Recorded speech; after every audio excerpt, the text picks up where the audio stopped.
Nuclear ghosting revenge on cheating fiancé. The players are myself, fiancé, fiancé's mom. Time frame 2013 to 2016. It has obviously been several years since the incident, and I literally have never told anyone in my new life about this. Tonight I have some good wine to drink and figure I'll let my fingers do the talking. I thought I had met the perfect woman. We met in the last year of college. We met at a party and hit it off instantly. She was a beautiful blonde with sun-kissed skin, and she could have been a model. Think Kate Upton type figure. She was kind, compassionate, sympathetic, good listener, and had an active life with many friends. She liked my friends, and it was awesome over the 3 years we knew each other and how our friend groups merged. Several of our friends began dating each other.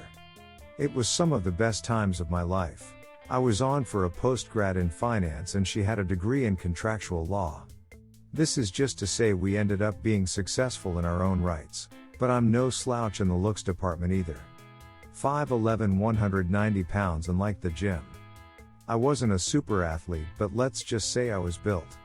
But I am very shy and didn't have a lot of prior relationships prior to meeting her. The first evening we met, we were smitten. First night we talked all night. Then it went to texting, phone calls daily, then dates weekly, then after a year when I started working my new job she moved in. I loved her family and her family loved me. Mostly her mother, as her father was standoffish, as he was to everyone. It was a whirlwind romance. After 2.5 blissful years of overseas vacations, hiking trips and luxury vacations, I proposed to her. She said yes. I was over the moon. She was doing all the planning for the wedding. We were talking about our futures together, buying a house, children and family trips that we were going to take together and all such things like that. Then it happened. One evening after we both get home to our apartment, she is a little distant. I think I noticed it right away, as we were always very affectionate towards each other. This would only happen about once a week for the first month after proposal, then it was more frequent. I would have been none the wiser, except that I used to listen to a lot of Reddit on YouTube. So, I waited and observed. These bouts of ignoring me would only last a couple of hours, then she would be right back to normal. But after 6 months wedding in a year, she was like this almost every night. Time was still great. Relationship with her parents still great, but over Thanksgiving at her parents' home in Louisville, Kentucky, we lived just north of DC, she was standoffish towards me in front of her mother. Now her mother was a very observant woman. She pulled her daughter aside to talk to her, and I could hear them arguing. After some heated but muffled words, they returned to the rest of the family and carried on like nothing was going on. I figured I could ask her about it later and did. She was not willing to talk about it and asked me to wait till we were home to discuss it. I agreed, as I loved her deeply and thought we could work through anything. Her mother was an older version of her. Same stunning looks, just a few grays in her long thick blonde hair. This is important later. Back home I asked her about it, and she was unwilling to discuss it. When pressed on it for a week, she finally confessed that a guy at her work was trying to get to know her better. She wanted to be forthcoming, so she showed me her phone, and as I looked through it I noticed that all the texts that would have happened during the time she was withdrawing from me were removed. There was nothing untoward in the texts. But I did go into her phone settings and turned on her locator on her phone, as we shared the same phone plan. And I honestly thought it would make me see that she was not doing anything wrong. Was I wrong? That second weekend after Thanksgiving she had a company Christmas party. I had planned on going but came down with food poisoning and had to back out. She had a girlfriend pick her from our apartment as they planned on drinking a lot. Had a DD for the evening. We had planned on going out all night, so I told her to have a blast and I would see her in the morning. So, as I'm puking my guts out and barely able to get off the toilet for more than 30 minutes, I grabbed my phone and watched her location. First it was a restaurant, then the venue of the company party, then a bar. None of this alarmed me until I saw her phone stop in a downtown hotel. At this point I was miserable in more ways than 3. Projectile vomiting out my BTT, mouth and now soul. I finally fell asleep due to sheer exhaustion at 2 a.m. At 7 a.m. I awoke and saw she was still at the hotel. At noon she finally comes home, and I am on the mend. She loves me up and I asked her about the previous night without mentioning anything about knowing her locations. She talks about the restaurant, party, the bar, but then says she went to her girlfriend's house to crash for the evening. First lie. For the next 3 months she has to start working later and later 3 to 4 days a week. As I start asking her about it, she becomes more and more defensive. I talked to her mom one evening when Fiance didn't come home until late. I asked her mom about the Thanksgiving conversation and she admitted to me that she thought her daughter might be stepping out of our relationship because of how she read her body language. She also said that her daughter was being more and more distant with her in their weekly texting conversations. With all this speculation that was going on in my mind, I kept it to myself. 2 weeks later at work I ended up getting a new project at my company that was going to require me to fly to the Midwest Monday through Friday for the next 5 weeks starting in 2 weeks. It came with an increase in salary, and as I broke the news to my fiancée, she was delighted for me. I didn't think though that she was excited for the same reasons I was. So, I went online and ordered 4 motion-activated spy cameras for my apartment. I put one in the living room entry area, one in the kitchen, one in our bedroom and one looking down our hallway. They were very small and connected to the internet via a hidden network so they couldn't be spotted on the Wi-Fi network. I secured the cams with a password and waited. On my first week out she had girlfriends over the first 2 nights and never worked late once. The third night a guy came over. I was enraged. I'm sitting there in my hotel room screaming at the monitor and calling her every name in the book. Then they went all the way, first on the couch, then in our bed. She bent for ways for him that I didn't know were possible. What was the worst was as I am watching them get it on I call her to see how her day went. She hears her phone ringing and holds her hand up for him to stop giving her a Al and answers the call. I ask why she is breathing heavy and said she was at the gym working out. As soon as the call is over she goes right back to doing the dirty. When I got home Friday evening, I ignored her and went right to bed, and early Saturday got up and went cycling. I was so upset that I didn't even realize that I biked over 50 miles from our apartment. The furthest I had biked before was 30 miles. But that day I went 105.6 miles. Getting back absolutely exhausted I showered. Then she and I went out that evening and had fun with our friends and had a lot to drink. Is it breakup-s time when the one you're going to break up with is oblivious? I was bursting inside. Heartbreak, anger, rage, feelings of betrayal all swirled around in my heart and mind. She, who used to be so attentive, was oblivious to all this. It hurt so much because I loved her so much. I finally confided in one of our mutual friends and he told me that they all knew about it for months. I was finally told. They all felt sorry for me, but no one again said a damn thing to me.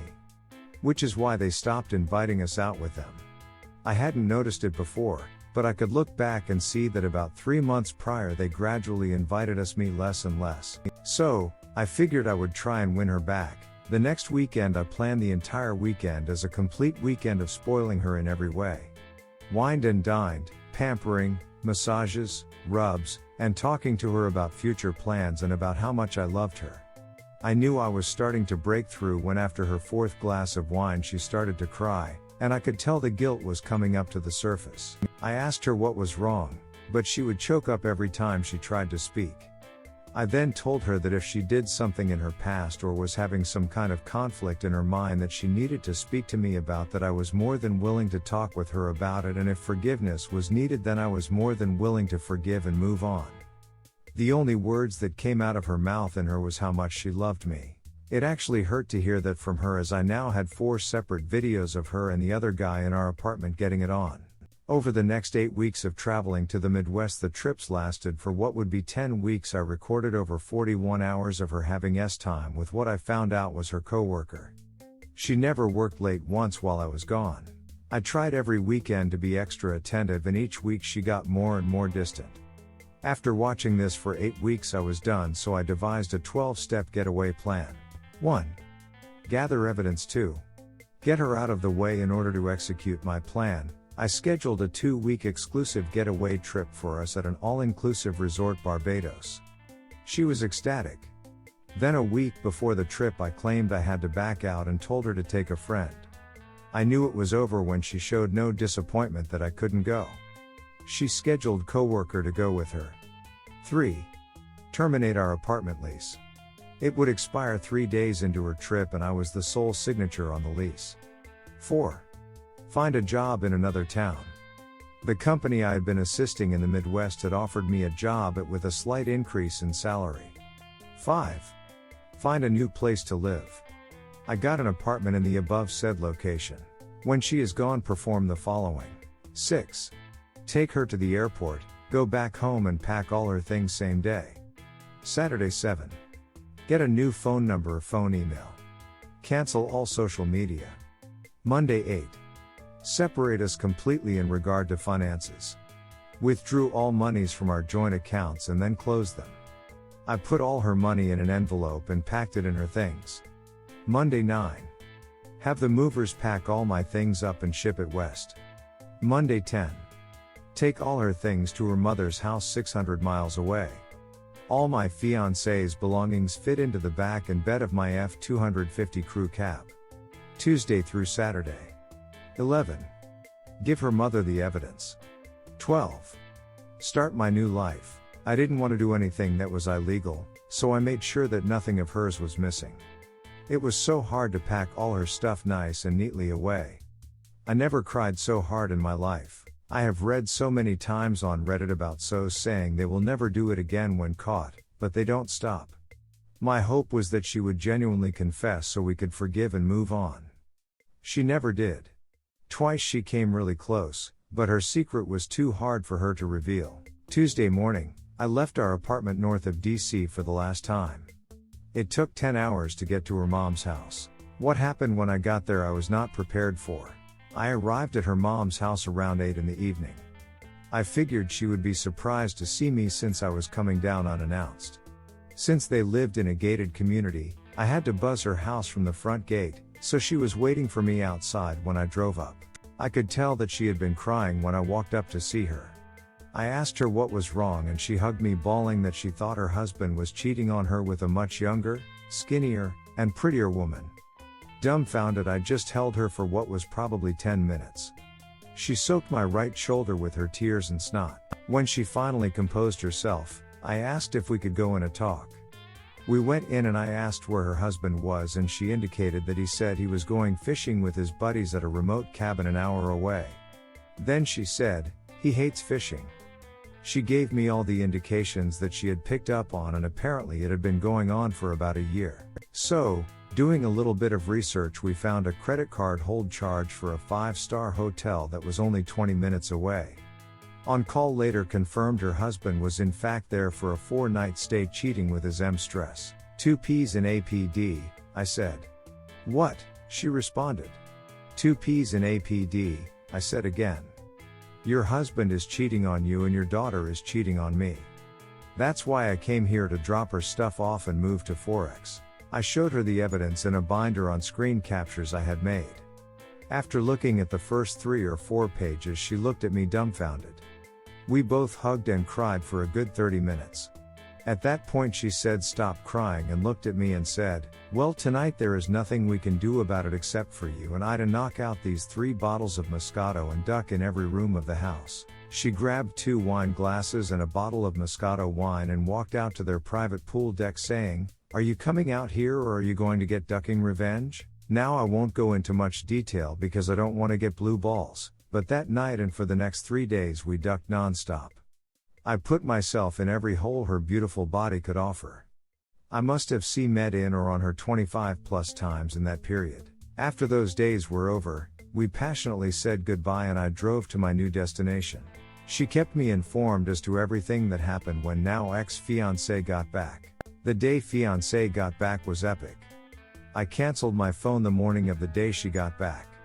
So when the plane landed and she called for a ride, it indicated the phone was disconnected. She apparently had her lover take her home. He dropped her off and left. When she came to the door, a strange couple new tenants answered the door and she freaked out. I can't tell you how many times she tried to call me because again the number was no longer valid.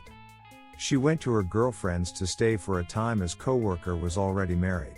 When she called her mom in a panic, her mom told her that I had come down and dropped off all her things and mentioned that all her monies were down there as well. 600 miles away. Her mom didn't tell her that she had fk'd me more in 3 days than Fiance and I had in the last 6 months. But she did tell her that she knew that she was cheating on me, and I said I had found a new job, place to stay and new career far away from her and all the friends we had. And that her mother was separating from her father due to infidelity. Apparently she cried for days and took a week off of work. But alas, she found comfort in the arms of her married lover.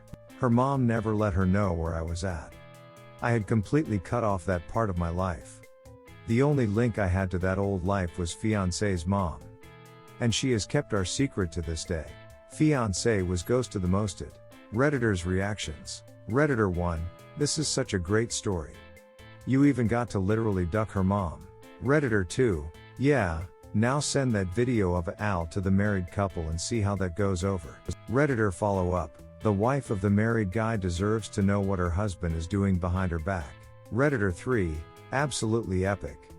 Classy and neat. I'm particularly amazed at how everything in your plan went so smoothly and fast, and that you even managed to get the cherry on top. Redditor follow up, classy and neat. I mean, he literally ducked her mom. I don't think that's very classy but extremely funny. Op comment, here is a little bit of the aftermath that happened. As for the timing of the events that let me leave her, a lot of it was extremely fortunate timing for the lease ending, the job search success and the phone plan ending. Things could have gone down much differently had any of those things been different. Aftermath. My ex-fiance's mother EFM kept in touch with me for several months afterwards since we had a mutual loss of relationships and shared in a revenge of sorts against our SOs. However, neither of our respective SOs found out what happened between EFM and I. EFM eventually came out to see me after 7 months in my new location. But much to many of you guys' disappointment, we only talked. We both actually regretted what we had done together but acknowledged that it was in the past and in the heat of the moment. Days of heat and moments. She said that her daughter knew that she EFM knew where I was and was very upset that she would not divulge my location. EFM asked if she could tell ex-fiancé where I was and give her a way to contact me. But I asked that she not tell her as I was in my new life. EFM and I talked extensively about the possibility of her and her SO staying together and work it out. EFM said her husband was extremely remorseful and came clean on everything. EFM said it was a lot to take in and had asked him what he was going to do to earn back her trust. He gave her all his digital passwords and let her see everything he had ever done to hurt their marriage. EFM ended up being very angry but recognized that he was actually trying to repair the marriage. EFM said her forgiveness to him would come in time, but the trust would take longer. What caused him to snap back into reality was that she confronted him about the affair and showed him the evidence of what his daughter had done to me. Also, EFM was an amazing woman in every way imaginable. She also stated that if he went outside the marriage, then she would be allowed to do so again. He picked up on the again phrase and asked her what she meant. She told him that as soon as she found out he was cheating, that she fk'd the first eligible guy she found. He was devastated. EFM said they cried a lot and agreed to separate for a short time to give each other time to articulate their thoughts and see if they both wanted to fight for the marriage. Eventually they went to marriage counseling and are still together as of May 2020. As for ex-fiancé, well, she was devastated by what I had done to her. When she finally went to her parents to gather her things, she was shown the evidence of the affair and was extremely embarrassed. EFM had to edit the binder so that when her father saw it, he would not see pictures a father should not see of his daughter. Regardless, ex-fiancé was crushed. She did not find out that her mother had my contact information until months later. Ex begged her mother for my information and it put quite the strain on their relationship, but her mother also told her that if she had tried to find and or contact me, that all the evidence would be released forever on the internet by me. This insistence of ex-fiancé to divulge my information is what prompted her to come and see me. She was also upset about her parents having trouble in their marriage.